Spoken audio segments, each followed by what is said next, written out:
روز اومدیم با هم دیگه داخل این ویدیو چند تا شات خوشگل براتون بزنم. اگه خوشتون اومد لایک ساب کنید. ویدیو قبلی هم زیاد ساب نگرفت، لایک نگرفتیم.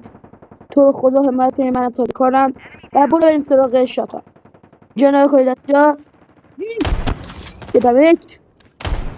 حالا یه تاقه این یه سیکتی این دومی نه این دومی ماشاءالله دومی این سومی جارم اینه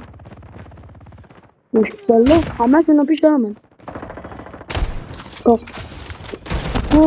این از چهارمی بریم لابی باریکلا بریم واسه شات بعدی. اینم براتون بزنم حال کنید تو نیا بچه خود سلمیله با سکتیر جنگی بابا پاسته یا نه میای پشت میریم اینجا ها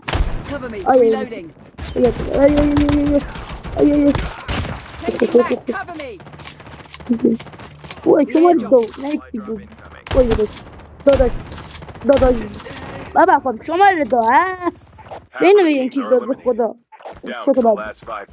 ما تو اینجا من اسکوادم رفته بودیم که داداشامون اینجا جمعشون هم جمع شماره 3 رو خیلی کیل بود واقعا که این شماره 3 رو خیلی کیل دوزه بریم واسه چت بعدی تو اینجا یکی اومد بالاترم به اینا میگن کیل دوز نگاه کنید دسته اون میگه بهت خودم بابا خب دیگه اینقدر کیل دوزدن